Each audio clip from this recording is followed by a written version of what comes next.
नमस्कार, मैं हूं संगीता राय। पूर्वांचल एक्सप्रेस न्यूज के इस वेब पोर्टल में आपका स्वागत है। आइए देखते हैं हमारे संवाददाता राम सकल यादव की यह विशेष रिपोर्ट।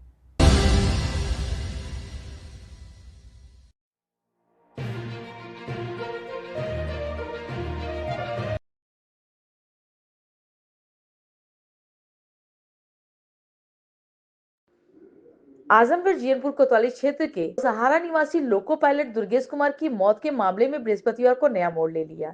जिस युवती से संबंध होने की चर्चा थी वह सामने आई और एसपी ऑफिस पहुंचकर खुद को पीड़िता बताते हुए पूरे मामले में कई गंभीर आरोप लगाए। युवती ने कहा कि लोको पायलट के परिवार वाले बेहद संपन्न और प्रभावशाली हैं, जबकि मेरा परिवार गरीब है। पिता की थोड़ी सी मदद कर दुर्गेश ने हमसे संपर्क बनाया और लगातार बात करने के लिए दबाव डालता रहा। उसकी मनमानी के चलते 3 साल तक संबंध बनाए रहे। पीड़िता का कहना है कि मृतक लोको पायलट बार बार कॉल और मैसेज पर दबाव बनाता था और जब उसकी मनमानी नहीं चली तो आत्महत्या करने की धमकी देने लगा। आखिरकार उसने खुदकुशी कर ली। युवती ने साफ किया कि इस मामले में आरोपी बनाए गए ज्ञानेंद्र मिश्रा का कोई रोल नहीं है। वह केवल दोनों पक्षों के परिचित होने के कारण समझाने गए थे, लेकिन प्रभावशाली परिवार के दबाव में निर्दोष लोगों को फंसाकर जेल भेजा गया। पीड़ित ने एसपी ऑफिस पहुंचकर न्याय की गुहार लगाते हुए कहा कि उसके परिवार को गलत तरीके से प्रताड़ित किया जा रहा है। कहाँ की रहने वाली हैं? जीयनपुर बाजार खास की रहने वाली। आज आप एसपी कार्यालय आई हैं, क्या मामला है?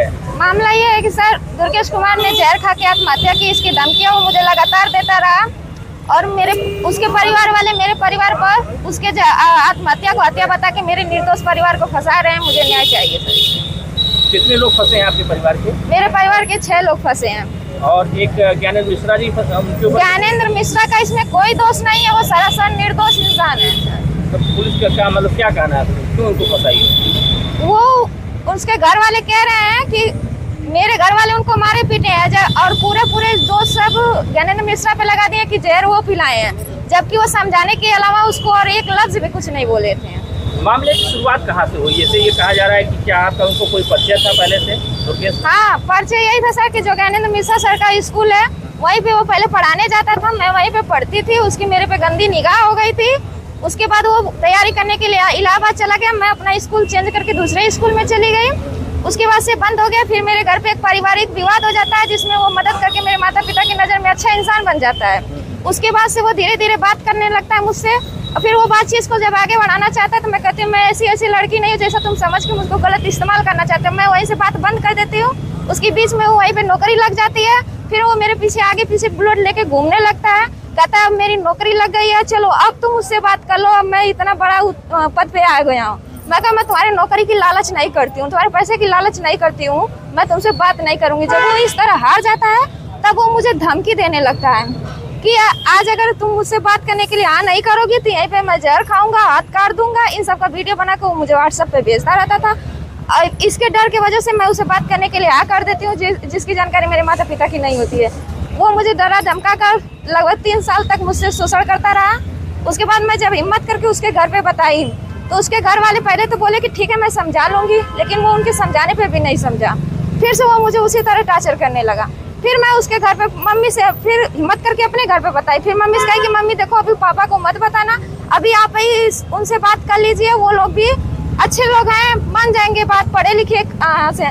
तो जब मेरी मम्मी उनसे रोई, गिड़गिड़ाई, विनती की तो फिर भी वो कहे कि तुम्हारी बेटी खुद गलत है, तुम खुद गलत हो, तुम खुद को संभालो, हमारे बेटों को मत कहो। ऐसा करने के बाद तब हमारे पिताजी उनके घर पे 3 से 4 बार पंचायत लेके गए। उसके बाद वो मामले को नहीं सुनते हैं।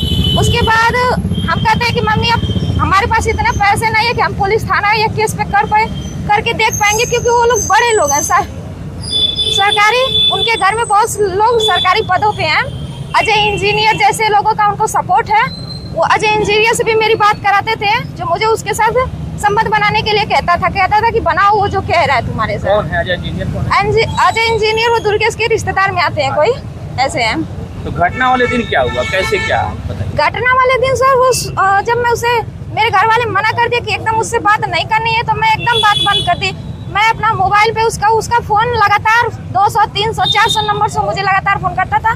मेरे घर वाले कहे कि अगर एक भी फोन उठ जाएगा तो अच्छी बात नहीं है। ये इतना जब मामला बढ़ चुका है तो मैं फोन नहीं उठाई उसका, तो वो गला सा लेके मेरे घर पे घुस गया। कह रहा है अब तो क्षमता तुमको मुझसे बात करनी पड़ेगी। तो मैं उस दिन मेरे घर पे मेरे पिता नहीं थे, मेरे भाई सब थे, तो वो सब कहे कि देखो मामला गांव में फैलाओ मत, तुम पोखरे पे चलो, मैं अपनी बहन को लेकर वहीं पे आता हूँ, वहीं पे सब मामला सेटल कर लेंगे।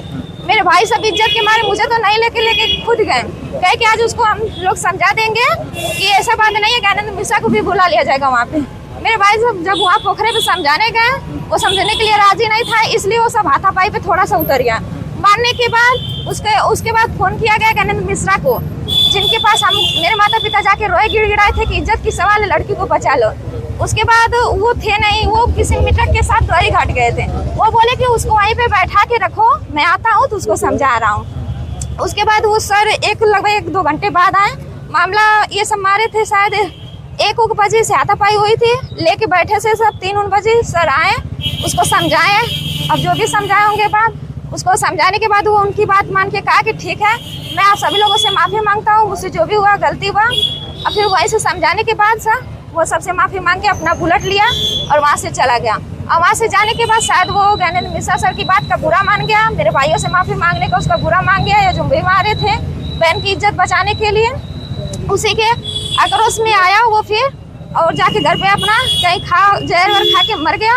और उसका सारा साजिश ज्ञानेंद्र मिश्रा सर पे डाल दिया, मेरे परिवार वालों पे डाल दिया। यही मामला है सर। आपका कहना है कि उसकी हत्या नहीं हुई, उसकी हत्या नहीं हुई, वो आत्महत्या किया है। इसके सबूत उसने मुझ पे बहुत बार मेरे व्हाट्सएप पे भेजा। जब आपके घर पे गया तो कोई वीडियो फोटो बना था कि नहीं? नहीं सर, वो गर्सा लेके गया था, तो हम लोग डर गए और कहने नहीं ऐसे पूरे गाँव में मामला मत फैलाओ, तुम पोखरे पे चलो, वहाँ पे कोई नहीं रहता, हम लोग अकेले में बात कर लेंगे वहाँ पे, इसलिए मामला वहाँ पे। यहाँ एसपी से यहाँ क्या चाहती क्या है आपको बताइए? मैं चाहती हूँ कि जब एक बेचार लड़की जब अपनी इज्जत बचाने के लिए इंसान के पास गई, उसके माता पिता उसके इंसान के पैर पे गिरे हुए इंसान बेचारा उसकी इज्जत बचाने के लिए खड़ा हुआ, उसके परिवार वाले सारे के सारा मामला ज्ञानेंद्र मिश्रा पे ही डाल देते हैं। यही तो मुझे इंसाफ चाहिए, मुझे ज्ञानेंद्र मिश्रा, मेरे परिवार सभी लोग निर्दोष हैं।